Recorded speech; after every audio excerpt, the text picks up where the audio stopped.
Welcome, everybody, to NetApp On Air. It's good to see you all again.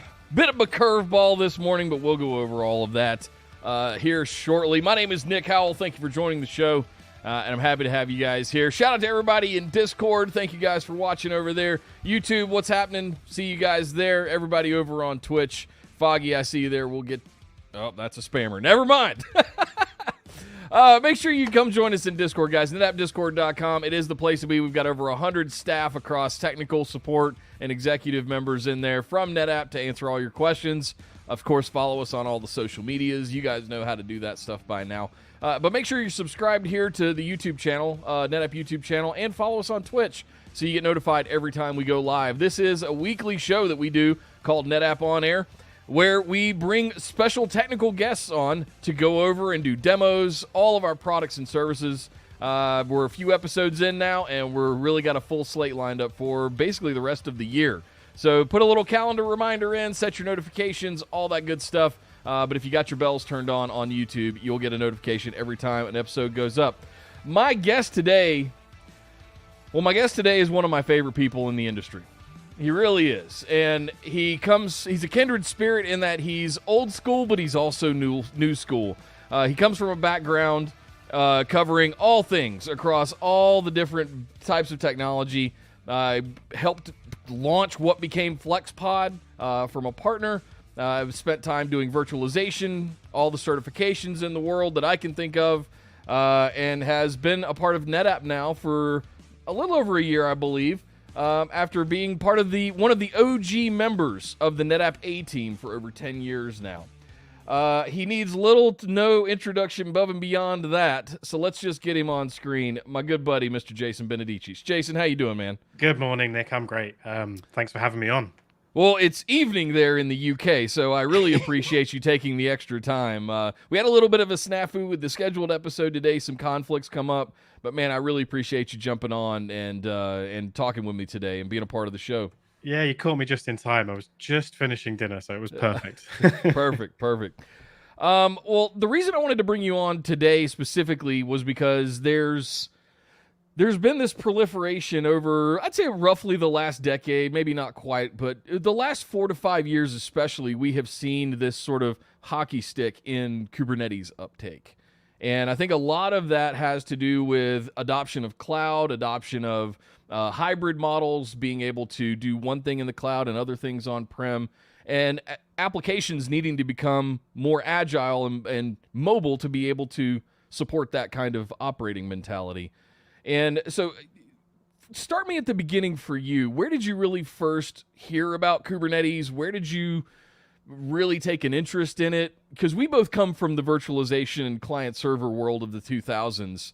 And I certainly have my own take on like where I really became interested in it, but I'd love to hear it from you because I think everybody's got a unique journey there.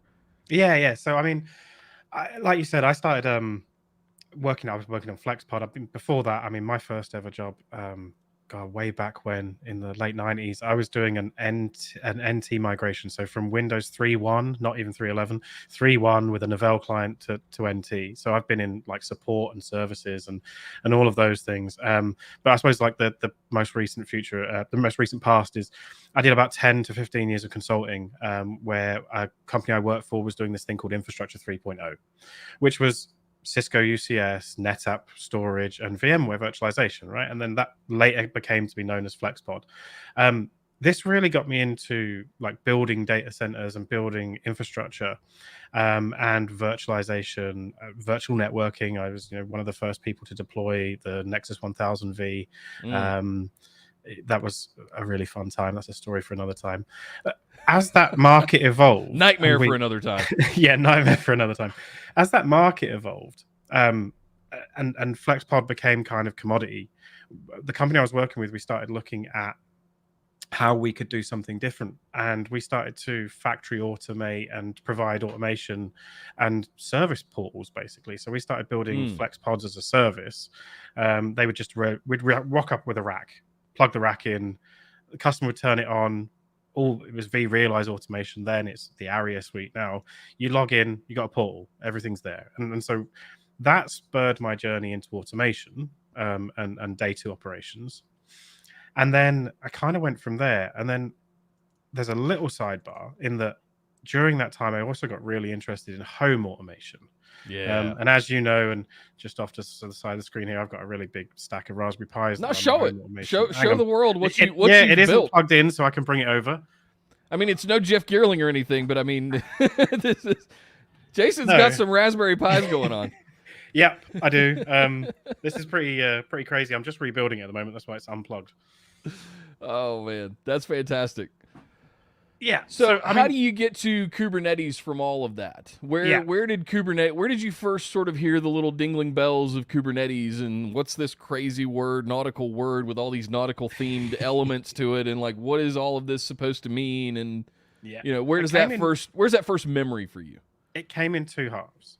So there was I'm like you. I try and keep up with all of the communities and with the latest techs and conferences and those sorts of things. So I was starting to hear when it was coming out of Google early on, but also, like I said, I'm heavy into home automation, and so I had a Raspberry Pi running Home Assistant. Great, really great product if you want to get started into this sort of stuff. There's a few others out there, but that one's good. But if it ever went down, I had problems turning my lights on. And it's okay, fine, right? So how do I make this better? Yeah. How do I, so I looked at containers and I started to learn about containers from that point of view. And then it was like, well, can I do more? Can I provide HA and things like that? How do I orchestrate containers? And kind of went down a bit of a rabbit hole. This was before the Pis. This was when I just had a VMware home lab and I was running it as a virtual machine and started to learn into these other things. And then from a work perspective, it was customers were starting to dip their toes in. So I'd been doing cloud and application modernization for a year or two. So I started in the Kubernetes space around 2017, 2018. And customers were starting to look at moving workloads to the cloud, refactoring applications. And so I've done, as well as infrastructure, I've done a bit of software development. I've done, I'm a bit of agile coaching. I know about the software development lifecycle. Spent a lot of time in DevOps and CI/CD. And the more I delved into that world, the more Kubernetes kept coming up. It kept coming up in conversations. And I was like, well, that's something that I know a little bit about, but I really need to find out more. And so kind of that 2017, 2018 bridge, I really started to jump into it and learn more. And I think it was a good time. It was not as popular then as it is now. I mean, there was a lot of big companies using it, but it wasn't something that everyone was talking about. And we've seen a real major shift over the last few years where I speak to all customers about it. And so one of the things that I find and I talk about with people, especially from an infrastructure background, is containers are a really good way of delivering software, right? So we've had MSIs in the past and XEs and RPMs and all those sorts of things, all different. But you say, oh, you need to install this package, but you need all of these dependencies and you have to make sure you've met the prerequisites and stuff. Well, containers became a really easy way to deploy software. Sorry, I just got shivers. So we can ship you software and dependencies and config all in one nice, neat package. We can stick it in a container registry. You can just subscribe to it. You can get the latest version. From an infrastructure perspective, it's a perfect software delivery mechanism. From a developer's standpoint, it's perfect from my own machine through pre-prod, through development and testing and UAT and into production, I can use the same container image. And no longer do we have it worked on my laptop. It worked in development. It worked when I was doing it. Yeah, but I've got this package that's obscure from 2014 that's installed on my laptop, and the production servers don't. And some random dependency that the servers don't have on it, right? Yeah, and I've worked in the sort of Windows world a lot as well. So you often find those like, oh, you didn't have one of the the Visual C redist packages or something crazy. Right. You know, we can avoid all of that sort of thing when it comes to containers. We can package it all up. We can ship it. It's always the same. And that really, really triggered. I was like, it's a perfect way of getting software. Whether that's software you develop yourself as part of the business or software you get off the shelf. And we're seeing more and more off-the-shelf applications available or ISVs and people providing off-the-shelf packages in containers. So it really stuck with me that people have to know how to operate containers and operate containers at scale because it's not going away. That software delivery mechanism, perfect. So that's where it really clicked. It's like, okay, Kubernetes, that's what it does. And it's gone.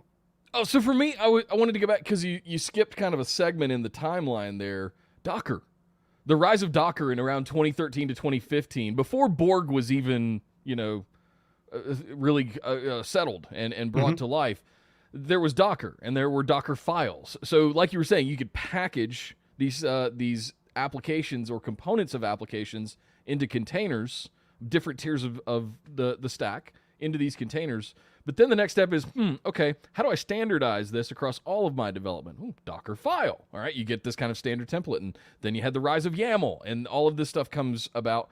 But then you needed a way but we had certain ways that we could do that, things like Swarm and ways that we could automate the delivery of those and the restarts and the things like that, maintaining uptime, HA, etc.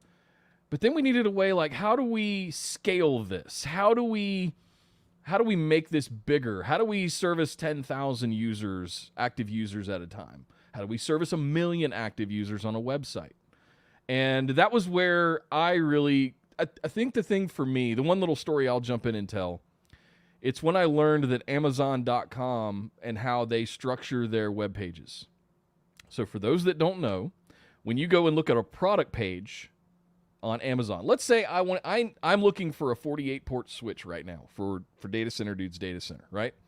And if I go look at a MikroTik or a Cisco or whoever switch on Amazon.com, that product page, there's over 100 containers that are dynamically spinning up.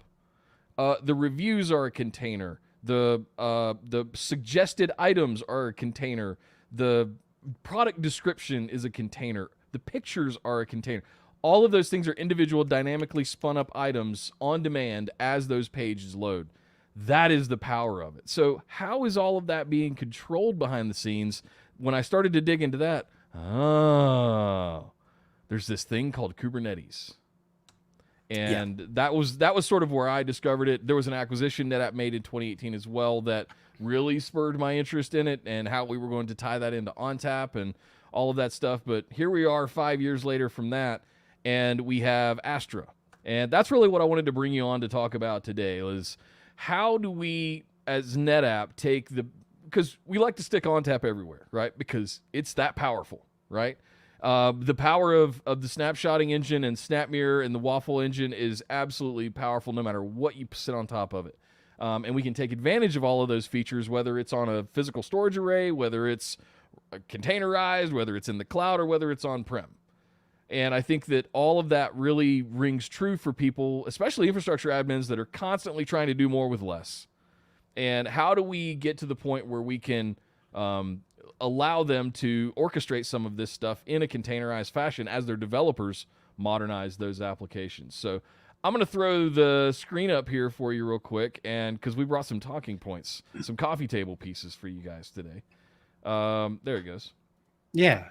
So tell me about Astra. What was the genesis of it? What do you know of the idea of where it came from, etc.? Like, give us the origin story, if you will. Well, there's quite a lot of history, and some of it is before my time. But so NetApp have been started doing storage for containers a very long time ago. The product that formerly known as Trident, but now Astra Trident, started. It had its kind of origin story in the NetApp Docker Volume plugin, and I think some of the guys that you worked with back in that era were kind of fundamental in starting that up. And so Trident is where this all started, and Trident's been around since about 2014, I think. Yeah, hat tip to Andrew Sullivan, by the way. Old Sully helped with that. He's over at Red Hat now doing OpenShift stuff, so still very much in this world. Yeah, and Trident is our storage driver, storage provisioning driver. It worked on the container storage interface, and we're very heavily involved with building that part of Kubernetes. It allows us to automate the provisioning of storage to containers and the life cycle of that storage and the management of it, and that's kind of where Astra started. Now, if you've been around a long time like me, you can find some parallels into things we've done in the past, and I'm sure there are people that would shoot me for the analogy, but like if you remember what we did with Snapdrive back in the day, where we can, we allow the automation. the automation and provisioning of LUNs to servers to provide storage for Exchange, storage for SQL, those sorts of things. This isn't the same, but you can get some parallels. You can get some things there. So what we do it makes it easier to explain. If people have used those products in the past 15 years ago, they're really going to understand what we're on about here. Yeah, exactly. And then just for the new audience, the people that are coming to this, it's what we're doing is we're providing all of the communication layer between the storage backends and the containers and the container orchestrator. We provide persistent volumes and persistent volume claims to containers. We do read only, read write many, that sort of thing. We provide both NAS and SAN. We do have some SMB in Trident recently, but it's mostly been NAS and iSCSI. And that's all provisioned in YAML, same as the rest of your definitions for your Kubernetes apps. And, that's where things started. As that became more popular and people were using it more, and if you look at the most recent stats from IDC and Gartner, I think they were, ONTAP's one of the number one storage operating systems when you work in containers, and we saw a lot of activity in that space, and which is funny because if I take a quick aside, a lot of people thought that containers and Kubernetes were designed for stateless workloads. Everything was ephemeral. It was spin it up. There's no that's how it was. It was like, okay, this is going to spin up. If it dies, it dies. We'll bring another one. We don't have any there's no inherent config that we need to keep, or no state that we need to record, and PVs kind of changed that, and the persistent volumes changed that, but also enterprises and wide scale adoption changed the attitude towards Kubernetes. Well, as much as we want to talk about stateless computing, dare I say serverless computing, it's a silly word, but as much as we want to talk about that, like you said, the enterprise operates in a stateful world.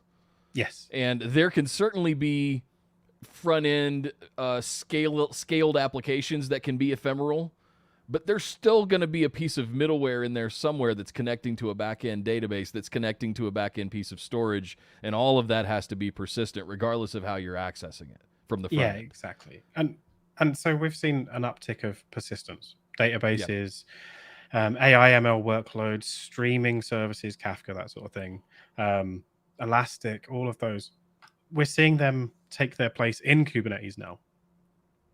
And in order to provide enterprise scale applications and enterprise class applications like that, you need to be able to provide the features that enterprises have found to be table stakes over the years. So, when it came to deploying Exchange and SQL, we offered Snap Manager products, and that's evolved through the Snap Center line and everything else, right? That give you that disaster recovery, backup, it would deploy things with our best practices designs in mind, right? So I could right-click new LUN, right-click new volume. It made it easier because all of that logic and stuff was built into the deployment of it. Yeah, so we took a lot of that knowledge over the last sort of 30 years and started to apply it to modern workloads, and that's where Astra Control was kind of born. It was, people need disaster recovery, people need backup and continuity for modern applications. And so Astra Control was kind of born from that need for the new persistent data coming into the Kubernetes world, having enterprise requirements and enterprise, guarantees set against it. Yeah. So this is what we built, and we have a couple of flavors of Astra Control. We have a fully managed service that we manage, Astra Control Service, and that's the demo that you'll see in front of you at the moment. Then we have Astra Control Center, which is a Kubernetes-based application deployed by an operator that you can run yourself. There's very minor differences between the two, but it's a case of, do you want to run it yourself, or do you want a fully, as a service option, a fully managed one? So there's a separate installable version of this. There is. Okay, yeah. So for you can dark sites or offline mode, kind of. There's kind of dark sites. There are people that have compliance or sovereign cloud, or those sorts of things. Different regions, or just some people prefer to manage their own apps. SaaS is really, really convenient for lots and lots of people, but it won't fit for everybody. So there's no harm in us offering both options out there. So yeah, we have the two major options of Astra Control there, and we kind of offer three things with it: the ability to store your data, protect your data, and move your data. And mobility is one thing that I'll talk a lot. And Kubernetes brings something above and beyond, just cloud native, EC2 instances or Azure instances and those things. Kubernetes is consistent across clouds. If I use Amazon or if I use Google, there's different services. There's GKE, there's AKS, there's EKS, there's Fargate, and all those things. But Kubernetes itself is common, right? So Yeah. I have a common framework to build applications. And we've talked about hybrid cloud and multi-cloud for years, but actually we are doing it. Like and hybrid cloud means a lot of different things to a lot of different people. But if I'm running on-premises workloads and in the cloud workloads, that's a hybrid model. If I'm running SaaS offerings and on-prem, that's a hybrid model. And there's all those, permutations. There's a bunch of different flavors of that. Yeah. What hybrid means to different people. Exactly. Yeah. But that's the reality that we're working in. And I think it'll be the reality for a long time to come. So Kubernetes is now becoming really, really popular in that, because it's an enabler for that model. It enables people to have a similar interface. The YAML stuff is all the same.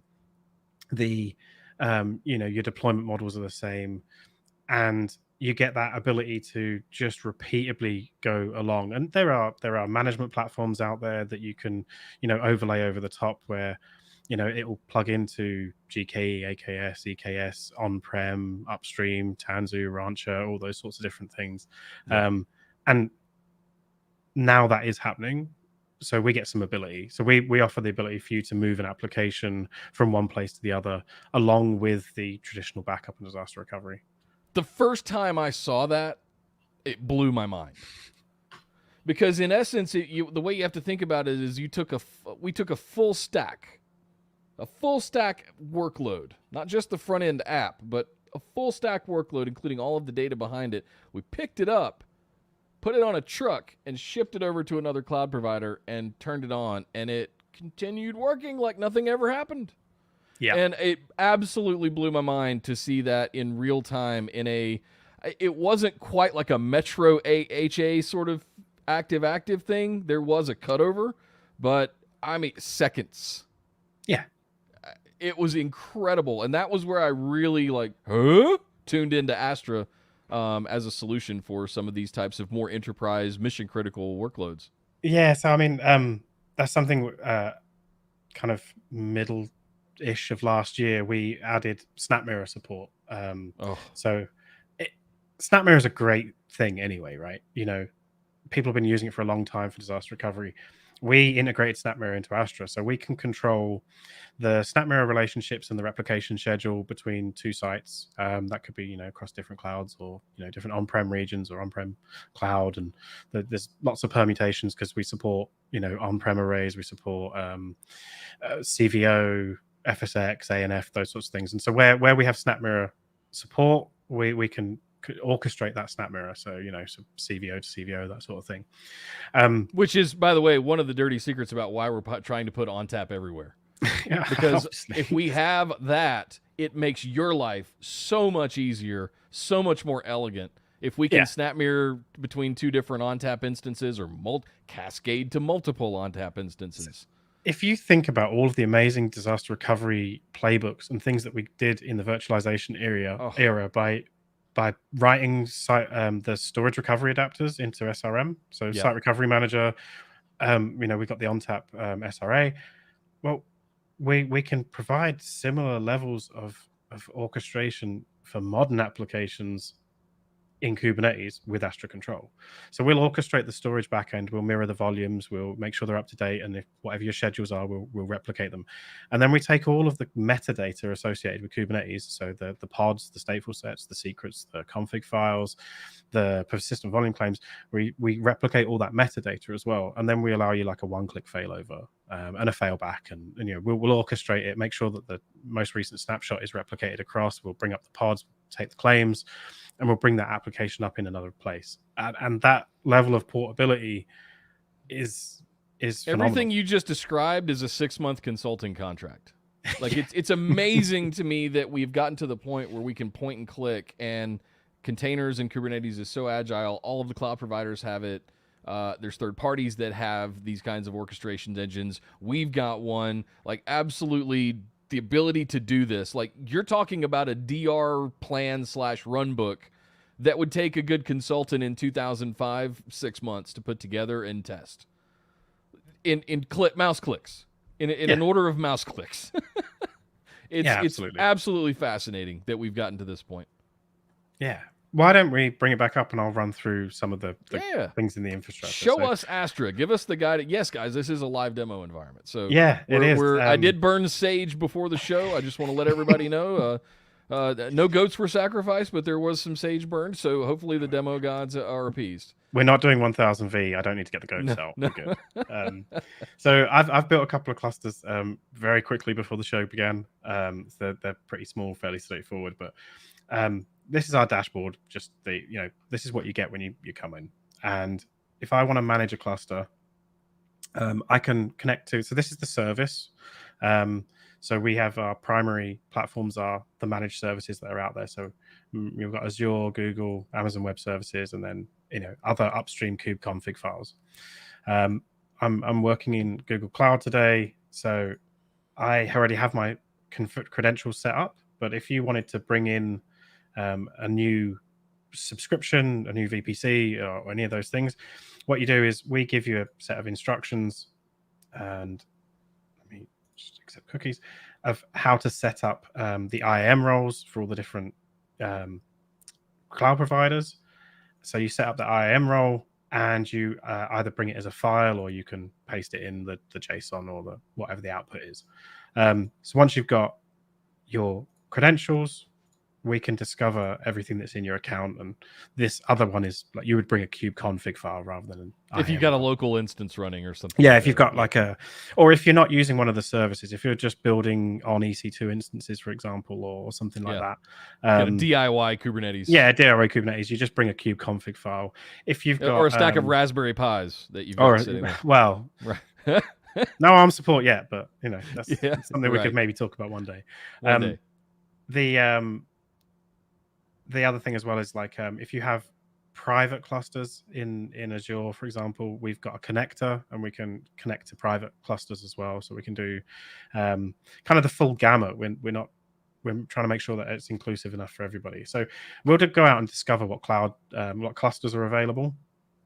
And some of the cool things that we'll do is this cluster has nothing on it. It's completely bare. If I go to workloads of demo 2,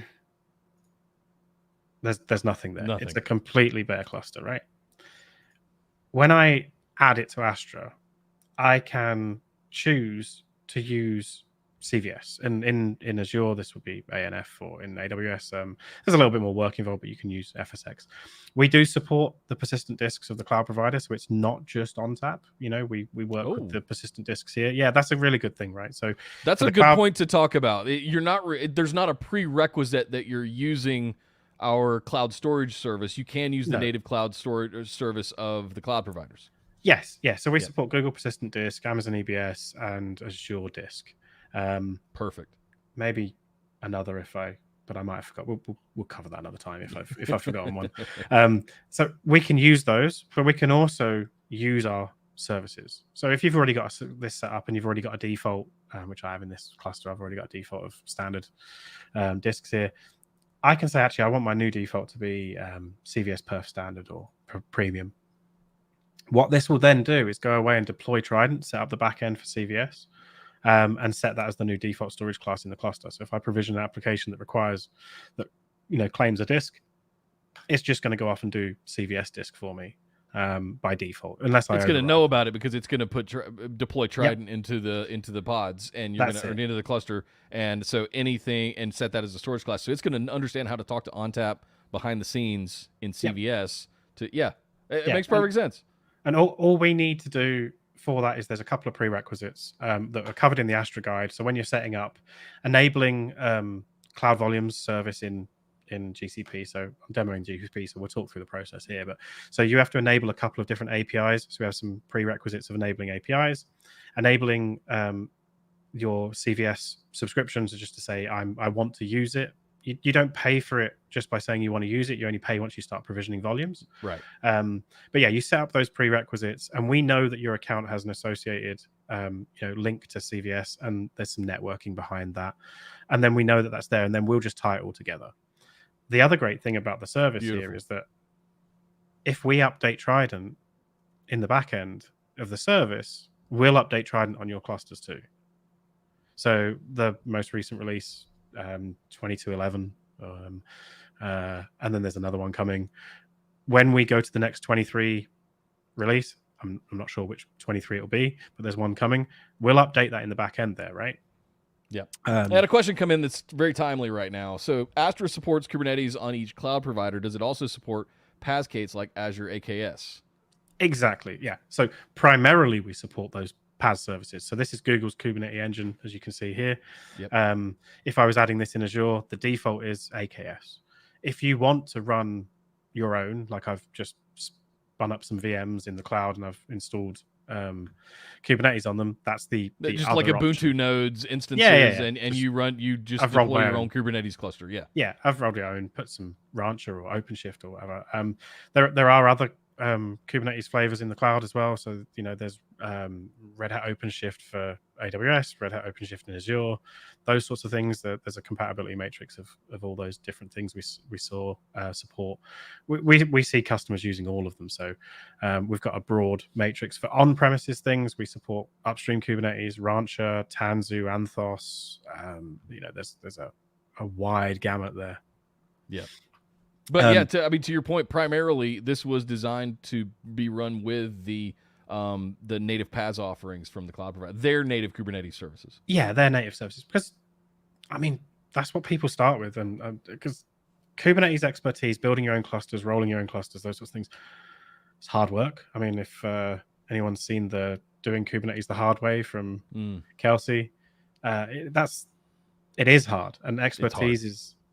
It's hard to come by, and doing all the upgrades and things is difficult. So I don't see a reason why a lot of people wouldn't use these services, or or an orchestrator like Rancher or Tanzu or those things, because doing it yourself is very difficult. So I think there's a place where you can get to where you just understand that at scale nobody's going to do sort of managed Kubernetes deployments better than the big three cloud providers.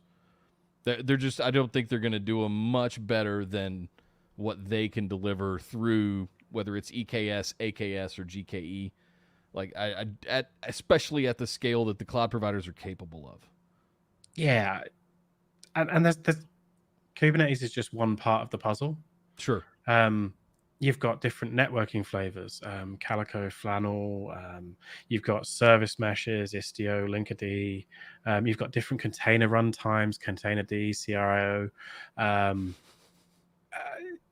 There are security plugins. There, container scanning plugins, Twistlock, and you've got eBGP plugins. So you can do like kernel injection scanning. So I can say, should this container be running as root or not, and I can report back on it. And there are lots of things that make up a platform. And I think we're well over 500 different products and services that are in the CNCF landscape at this point. Yes, it's almost unmanageable to try and understand that poster.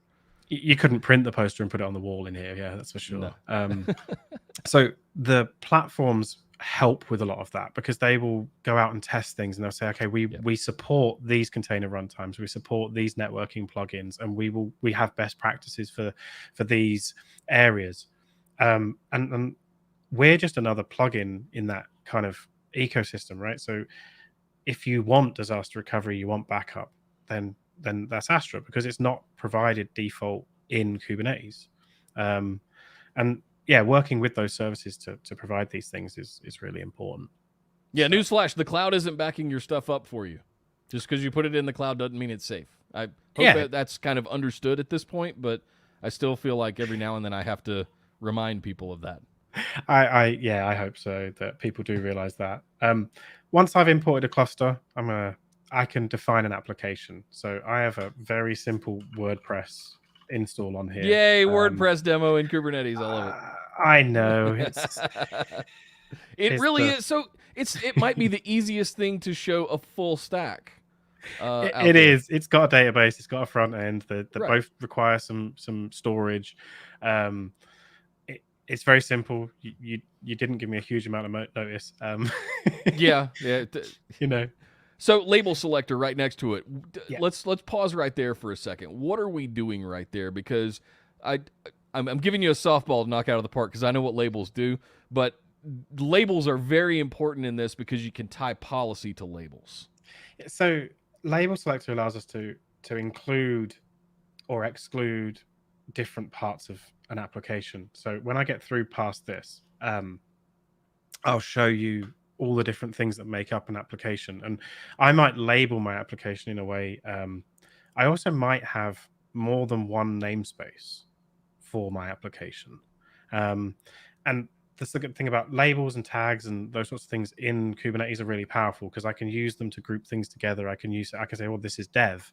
I can say this is prod. I can say this runs on a certain node. So we have tolerances and taints and things like that in Kubernetes as well. Yeah. So I can say, and if you're into really complex environments, you might have different architectures of nodes. You might have Windows, you might have Linux, you might have x86, you might have ARch64.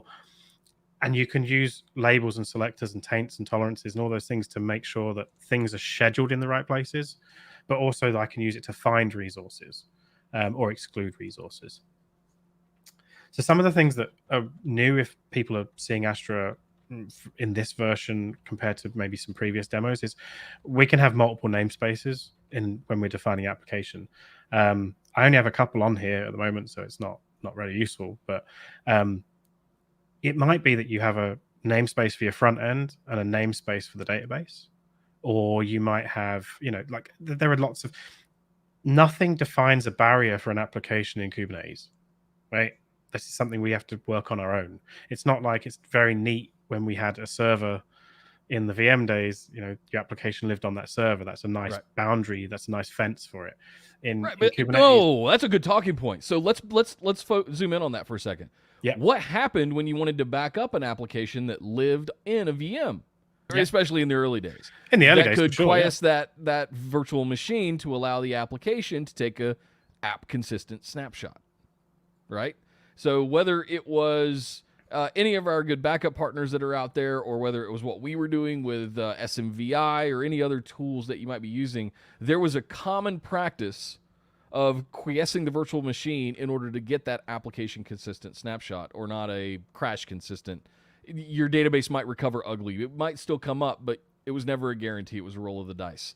So apply that like line of logic to what we're going at here, because I think that's a very important point that you just glossed over there. Yeah, okay. I'll run through this wizard quickly, and then I'll kind of come to that, because we do some very similar things. So I'm just going to protect this. Mine is one namespace. It's just the WordPress namespace. The application's all in there. But like I say, you can add existing multiple namespaces, and then what we've also added very recently is cluster scoped resources. So there are some things in Kubernetes that would live outside of the namespace, and they're called cluster scoped resources. That might be some form of operator, or it may be for an ingress controller or something else. There might, or role-based access control. So if I was to add a rule here, I can see the sorts of things that are in my cluster already. So it might be some kind of cluster role that I have, and then I would select the label of that role that I want to include in my application. And this is relatively new in this for Astra. So that's powerful stuff, though. You can get really granular about what's included in It's almost like include-exclude stuff you would do in like old backup jobs. Yeah, I mean, like if you think about unstructured data, you might have had include-exclude rules for different things, like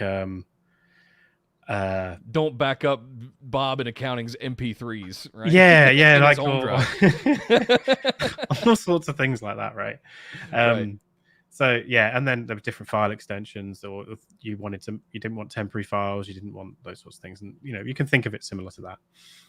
So okay, what was just created there? This was just, I was defining what my application is. Okay, so you haven't actually really done anything yet. I haven't protected anything. I've just said, this is the scope of the application that I want to protect. And what that went and did was look at all the resources that are in there. So I said, like, Kubernetes applications are made up of lots of different metadata. So, we've got our config maps, which is for certificates. We've got some custom resources. It pulled in your stateful sets. That's awesome. Yeah, that's right. Yeah, it pulls in the persistent volume claims, all the pods that are running, the secrets that I have, the services that are running there, the service account, and the stateful sets. This is all, everything that makes up that application, we understand. Now, if I wanted to, if I had labeled like this service account, I could have excluded that. So it might be something that I don't want to restore, or I don't want to back up, or wherever else. And that's what the, the include, exclude type stuff is for. Gotcha. So this is everything that makes up an application. And we understand all of that, and we take this metadata and we back it up as well along with the persistent volumes and the persistent volume claims. So we have all of that information. If I go to storage, these are my persistent volumes. So got a couple of 100 gig volumes. I don't remember you provisioning any storage. That was done slightly prior to the demo. But that was done by Trident. So basically, you had it deployed already. Trident, when you added your application, or it attached it. Yep. So the very simple, straightforward. So if I go back to the demo 2 cluster and refresh it, remember I said we deployed Trident, so I now have Trident. And I had done that prior to the coming on the show. I deployed it in my other cluster. And so you can see I've got 2 sets of Trident deployed and 1 SQL. And then when I'm deploying an application, so I'll use the marketplace because this is a nice, easy demo. And I'll just go back to WordPress because it was easy for keeping it common. But what I will have for my cluster now, when this comes up, I'll grab a different cluster. So this is the second one. I can say I want a new namespace. I get to pick my storage class, right? So my storage classes for NetApp have been created when I installed Trident through Astra, and it set this up. And I can just say I want standard disk. And then if I were to deploy this, it would go away. It will create the volumes in CVS of the sizes and the performance level that I've set. It just goes away and does it for you. Inadvertently, you're also doing a bit of a demo of how Cloud Volume Service works in Google Cloud, and a little bit inadvertently, because you weren't in any NetApp console there. You were native in the Google Cloud console, and I think I hope everybody takes that away, because that is how integrated, how tied at the hip we are with the cloud providers. We're natively integrated into their interfaces like that. So it's not just an Astra thing. That's all. You can mount that volume to a virtual machine or an instance. All of that stuff's important as well. Yeah. So it's kind of ubiquitous in that way. We can control the life cycle of those volumes. So if these storage resources, if they have a reclaim policy attached to them, if we get rid of the application, we'll clean up the volumes as well. Or if we say that we don't want them to be deleted as part, we can set the reclaim policy to say there's no delete. They'll get left behind.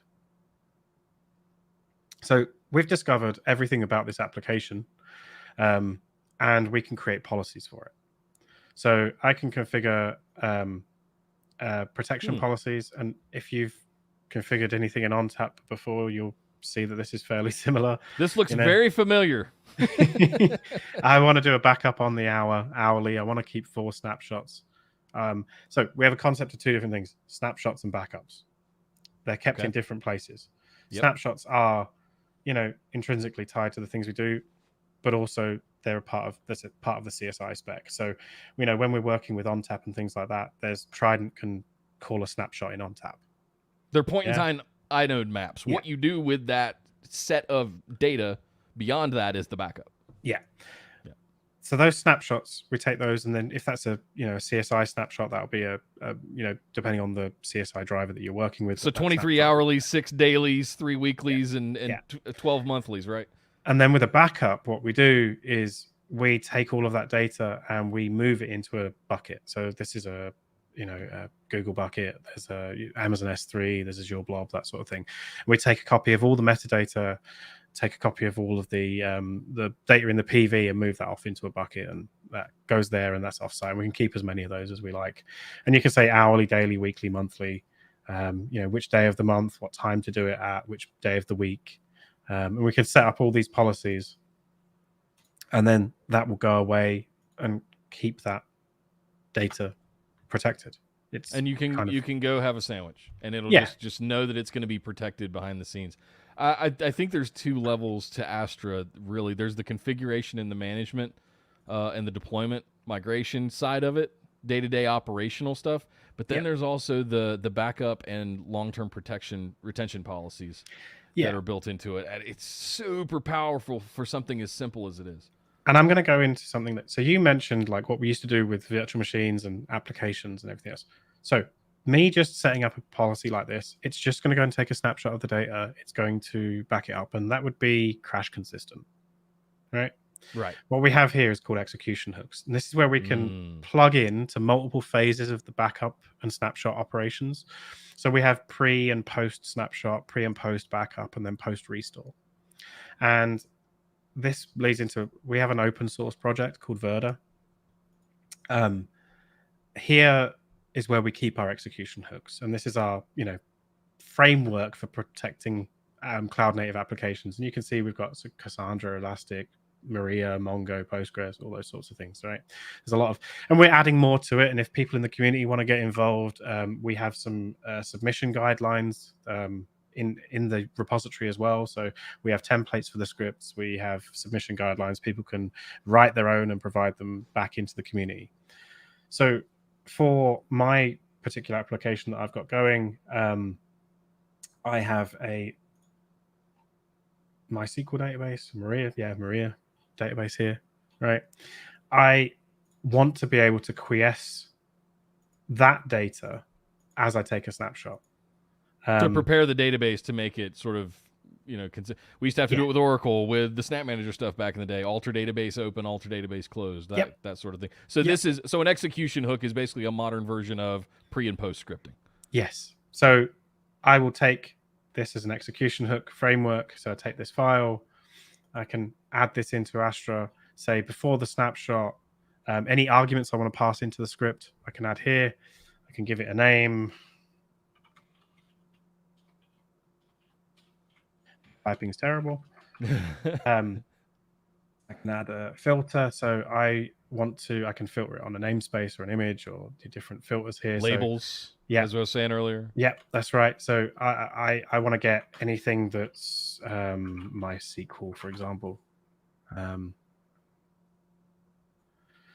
Then I can pick my script. So you can just add them from Verda, upload them, paste them in. I've already got a Maria one in here. Is it just JSON you paste in? Oh no, just the script file, just the okay, gotcha. The shell script, right? Yeah, it's just shell scripting. Okay. Yep, that's right. And just stick that straight in. I didn't write my regex correctly. There we go. Demo gods, hey. Oh, you need another asterisk? Probably. I don't know what I was. Let's see if No. Oh. What is it mad about? I don't know. Hang on, let me check. Maybe just put MySQL by itself. Yeah. Might not match. It might be Maria, actually. I can't remember what my container image was. Nope. There you go. Just wants it on its own. There you go. So yeah, it's there you go. It's found the MySQL container image. So it's gonna do it against these. Wow. And then that's gonna go and run the steps in the script. It's gonna say, clear out your cache, write down the data to the files, make sure that everything's, tables are locked and all those things that we do. Then I'm going to take the snapshot, and then you're going to say, okay, you can stop now and go back to normal. And that's what we used to do in the virtualization world. We're just doing that in the container world. Yeah, we were snapshotting the volume that the VM disks lived in. Yep. With leveraging what I was talking about, the inode pointers would have certain pieces of those things in it. So then we could take that and mirror it, vault it, whatever we wanted to do with it. Question came in from chat from Narendra here. It says, so when we take snapshots, we can restore entire application with databases. Yes, that's correct. So everything that's in here, everything that makes up that application. And this is fairly simple. I've only got a couple of containers, but like we work with customers with very complex applications, tens, hundreds of containers, multiple databases, multiple namespaces. We take everything that's in there and we recreate all of this. So the good thing about Kubernetes is a set of definitions and metadata. Everything that I did a talk about this last year as well. When we used to have a DR runbook, right? We'd have restore the VM, install this, install that, install the other, run this, do this config, then restore the data. Well, Kubernetes doesn't need that. All of this metadata says, I've got this many pods, they have this many resources, they've got these secrets, this config. As long as we have the metadata of the configuration of how the application should look, we can bring it back. And then when we bring it back, we restore the persistent volume, which has got all the data in it, and connect that persistent volume back to the container application via the persistent volume claim. Yep. So we persistent volume is just a flex vol on a NetApp array. Yeah, or in one of our storage, or in one of our cloud providers, or right. in those cloud native disks that we were talking about before. So we just put the data back in the volume and then build the application back up how it was supposed to be and start it. Yeah. It's the beauty of containers and things like Kubernetes. It's all just kind of scripts and stuff of how to recreate something. Yep. So the policy would go and run, or I can do a one-time snapshot. I can just go and create one, go and set that off. While you're doing that, got another one that came in. Oh, wrong one. Sorry about that. Promise asked a question. Might have missed it, but does Astra orchestrate SnapMirror relationships between primary and DR? Yes. Not in this version that I have, because I don't have a SnapMirror backend set up. Nick didn't give me enough time to set that demo, but maybe we can come back. Sounds like a good video to make. Yeah, we do have some demos from it. We provide demos last year when we were at VMware Explorer. I believe there's some here on the channel. There's, if you search for there are some Astra SnapMirror or something like that, I think there's a way to do that. So we have, what happens is we recognize the backends that are in place, and then we orchestrate the SnapMirror between the primary and secondary storage effectively. I would love to have been able to show that today, but I needed a different demo. So some of the other things that we've added this year that I just wanted to go into, you can have multiple cloud providers, multiple cloud instances, multiple subscriptions. So you just bring different, we've got like built-in multi-tenancy already. If you want to have the finance department have got their own subscription, the HR department have got their own subscription, IT have got their own subscription. You can bring all of those in, and we also have role-based access control. So in Astra itself, it's not dependent on the IAM of the cloud provider. No. So I can set up, viewers, members, admins, owners, all add in different users. We can integrate into LDAP. As well, so we can say, I don't know, I add Nick, and I only want you to have access to the WordPress namespace. So I can stick you in as a member. I can stick you to a constraint, so I can add a constraint again.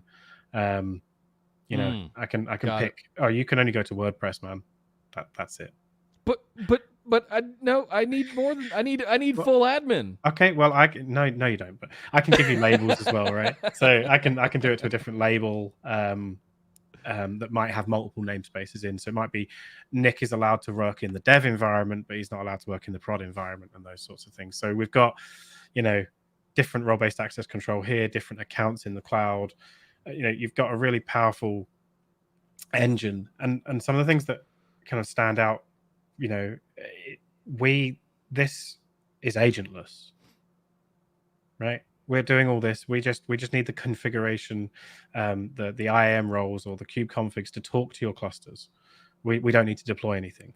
Yeah, we can add multiple clusters in here, as you've seen. I don't have to deploy another instance of Astra for each of the different clusters that I manage. It's the same with the on-prem version, the self-managed. If you deploy that to a cluster and you want to add 30 different clusters to it, it's fine. That will manage that across all of them. Yeah. Two things real quick. Narendra had a follow-up. He says, what about the database's consistency? I think this was the regexes that you were going over. The execution hooks. Yeah. So to be able to do some of that. Yep. So that was this execution hook stuff. that I was Yep. talking through, and that's what Project Verda's for. So what we have in here is each of the different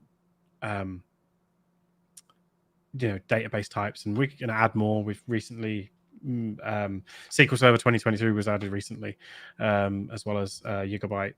That's what handles the consistency of the databases. So we will, say lock the tables or flush the cache or flush the memory, or whichever of the different, rules and processes need to be followed. That's all in these execution hooks. And it's built into the kind of pre-post scripting of the job, the protection policy in snapshot schedules. In Astra. Yeah. Yep. So beautiful. Yeah, and we can do some other things as well. So like once I've got, let me go to an application. Sorry, I can clone an application from this one is way. where I wanted to go for. This was the second point I wanted to bring up. You pulled up a screen a few minutes ago that had all of the cloud providers listed on it. Yeah. And I wish I had my sunglasses up here. I'd put them on and pull a Morpheus and go, what if I told you that we could take your running Kubernetes cluster on one cloud provider, pick it up, and move it over to another cloud provider, basically seamless to you? Yeah. That's what that's what we can do. I mean, so we've got lots of different mobility types. So this cloning of applications, I'm going to go into a couple of toolkits that we've got as well. But I could create golden images of applications and allow developers to clone them in the same cluster to a different namespace. So I might have a golden namespace, and then a developer comes along and says, well, I need a copy of that app for my development workflow. And they just create the, 1, 2, 3. And we can clone the data set that they need and all of the application config and everything, and just copy it to another namespace. And then they've got access to it. That namespace can be on the same cluster, a different cloud, a different region, on premises. As long as we've got the connectivity, we've got the clusters added, we can move it between them. And say that goes into a couple of workflows that I was going to talk about. So we have a couple of different toolkits. We have an Astra Python SDK, which is here. Nice. That's also available in the PyPy marketplace. So you can just do a pip install AC toolkit. This allows us to do anything that's available in the UI there via a toolkit. We also have let me just come out of this. We have a full API and API documentation. So we're all ready for infrastructure as code. And one of the things that we work on a lot with our customers is, the UI makes for nice demos, but that's not how people operate. People operate in, IAC or, right. GitOps workflows, or they have automation engines. And so we've got all the APIs, we've got the toolkits for that.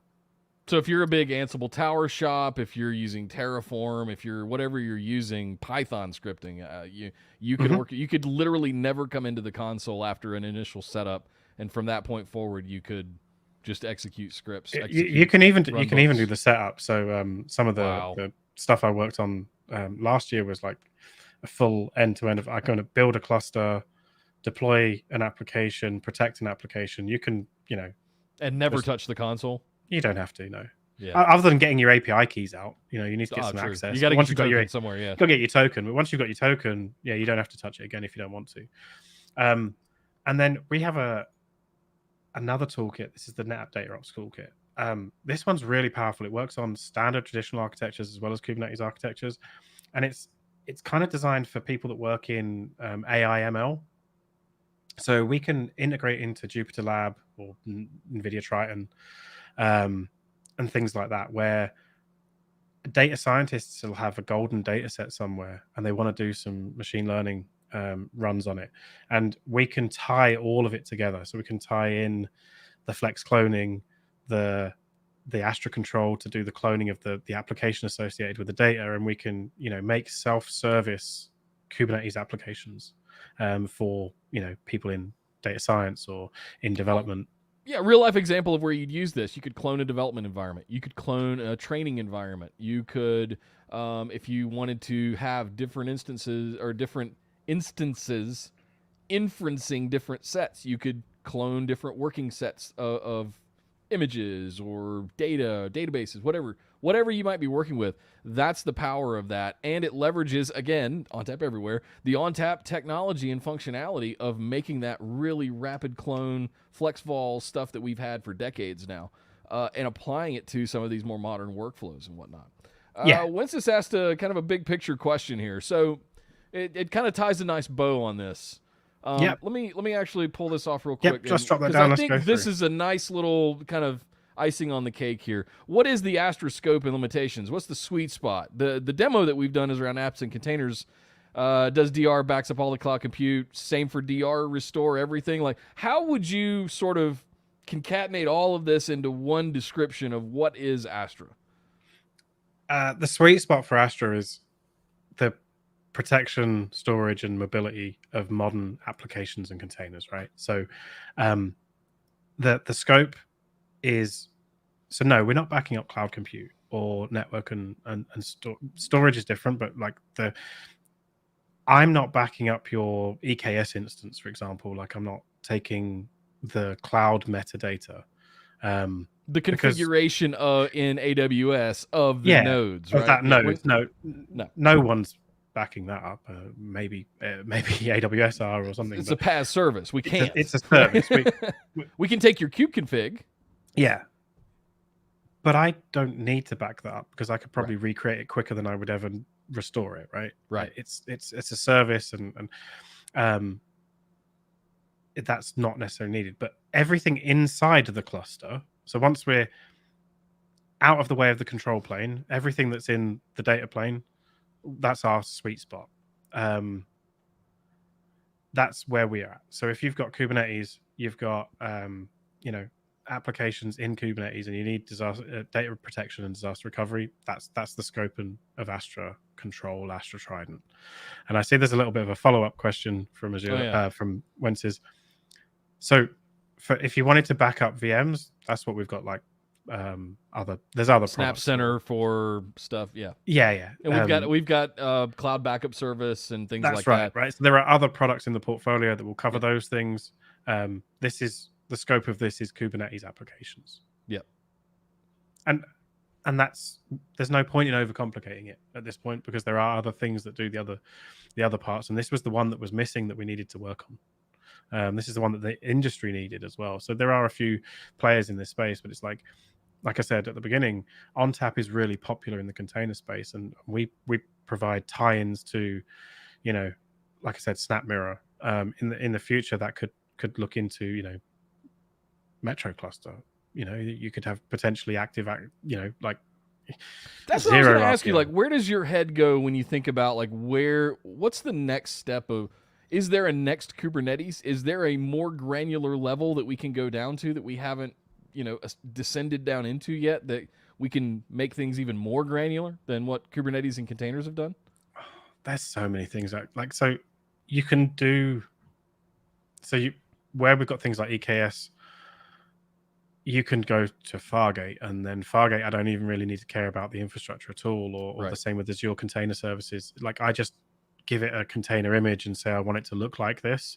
And if you think back to some of the things we did with in the old Kubernetes NetApp days, we had similar things, right?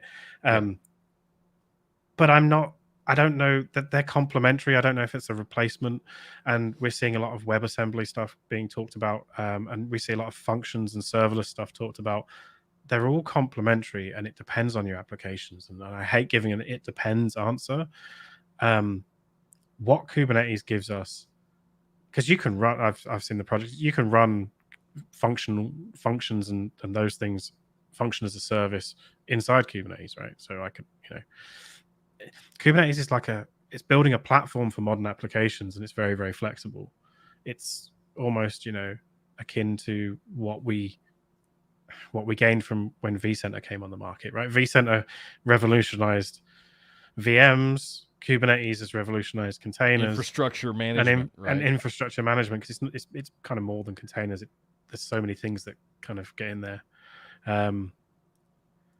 So, yeah, I mean, I don't know what the next is. I think we've got a lot of years of this going, and we've got a lot of refinement, and and we're only still in the very early stages of enterprise adoption of Kubernetes. Yeah. What I really think I don't think I'm not thinking about the next thing. I'm thinking about the next Kubernetes iterations. So things that we're starting to see coming in are things like the storage the storage group and the technical group for storage and data protection at the CNCF are talking about change block tracking, about built-in replication. So we do replication through SnapMirror. The CSI interface itself doesn't have any replication built in. We could do with things like standby pods or standby sets, because at the moment you have to kind of like a spare disk in a way. You've got one sitting there waiting for the running one to fail. More like in SRM. Remember in the disaster recite, you would see like the ghost VMs. Yeah. Well, when we do disaster recovery for Kubernetes, we can't create the pods until we want to use them. Gotcha. So we copy the data over and we put all the pods in place and then we bring it up. There's a lot of talk about having things like standby pods. So they're there, but they're just not running, and they're ready to be flipped over. And that would bring the shell of the config is sitting there waiting for somebody to push the button. Right? Yeah, that sort of thing. So those are the kind of things I focus on, is what's next for Kubernetes? How can we evolve that ecosystem rather than how can we replace it? Because I think we've got a good few decades out of this to come. Yeah, and I think there's going to be this sort of overlay of what's happening with VMware and what's happening with Kubernetes and cloud-native applications. There's all of the stuff that VMware has always done is still very much necessary and needed. And the layer of right now, they're kind of on two separate islands, and we've seen a little bit of Venn diagram crossover with things like Tanzu and some of those projects. But I think there's going to be this existence of both, because VMware did for infrastructure admins. They'd evolved them out of the client-server era in a way to be able to do more with utilization-wise. Well, look at what containerization and Kubernetes has done for developers, app architects, and things like that. Operational people that run ops, ops and infrastructure game changer people as well. It's consistency, right? Yeah. The thing I love about Kubernetes is it's consistent. I can do the same thing over and over and over, and I can do it in different environments, and it's revolutionary what we've got to. And we're providing those add-ins, and maybe there'll be more things that we need to provide in the future. But the big beast at the moment is data protection and disaster recovery, because it's the first thing the enterprise looks at when they move into a new space, right? Before they can adopt it wholesale, before they can put their mission critical tier 0 data inside of it, they want to know that they can get it back in a worst case scenario in a smoking hole situation, right? Compliance and regulatory compliance and things like, I mean, over here in the UK, like medical have to keep records for 100 years or so, and legal there's like 7 years, and we didn't have records 100 years ago. Maybe you guys did over there. No, but they're looking, that's the policy. How am I going to keep this data for that next 100 years? And someone in one of our discords was saying they've got a policy of 40 years. Enterprises look for that stuff, right? They look for, how am I going to protect it? How am I going to keep it? How am I going to make sure that I meet compliance and regulatory standards? And Kubernetes doesn't have that out of the box, so we're bridging that gap, and bringing in everything we know about applications for the last 30 years, everything we know about storage and storage replication for the last 30 years, and just bringing it to modern applications. And that's the easiest way to look at it, is we're doing what we've always done, just doing it to meet the requirements of today. Yeah, that's a great way to wrap it up, man. Hey, thanks again for being a good sport and jumping on and last minute kind of jumping in here and having a conversation with us. There's so much more to talk about, guys, with what we're doing with Kubernetes and Astra and Trident specifically. A lot of that happens over in our Discord community. So Jason is one of our lovely moderators in there. He hangs out all the time. We've also got a ton of forums channels around Trident, Astra, some of our other open source projects like Harvest to do monitoring and things like that. Like, you guys can we've full ONTAP API conversations are going on. Come join us, netappdiscord.com, or you can find links down in the description below here on the video. Jason, thank you very much for joining us once again. I've got a few closing comments, but I'm going to let you get out of here. I know it's getting late over there in the UK, but thanks again for being a pleasure, man. I appreciate it. Thanks. Take care. All right, guys. Well, we're going to get out of here. No crazy music today. I've blown you guys' ears up enough in the past, but a couple of comments for me. Look, coming up through virtualization was a big deal. Coming up through client server and through virtualization, and then seeing how all of this has kind of staircase evolved over the last couple of decades. When I look at something like Astra, what it would have enabled 10 to 15 years ago would be incredible. We wouldn't really need this entire like third-party ecosystem of different backups being done different ways. Like all of this power that you have to clone, migrate, backup, and prepare for disaster is all in one SaaS application that you can just tokenize to your applications running and be able to keep those backups. And if you're familiar with NetApp, it operates on the same scheduling mechanisms. So you schedule your daily, your weekly, your monthly, your yearly snapshot schedules the same way you would with a Snap Vault or something along those lines. It is incredibly powerful, and from what I've seen that we can't talk about publicly yet, it's only going to get bigger and bigger the more we do here in the cloud. So big shout out to Jason again for filling a gap for me, for jumping in, for going over Astra. Thank you for all your help in Discord as well, as one of our faithful moderators. Thank you guys for joining us today. Shout out to everybody on YouTube. Thanks for all the great questions. We'll be back next Wednesday talking about Active IQ and how you can leverage Unified Manager and all of that stuff to monitor, get upgrade recommendations, all of that kind of stuff. So make sure you're subscribed here to the channel, got your notifications turned on. Show is every Wednesday at 10 a.m. Pacific. So make sure you join us next week. But until next time, take care.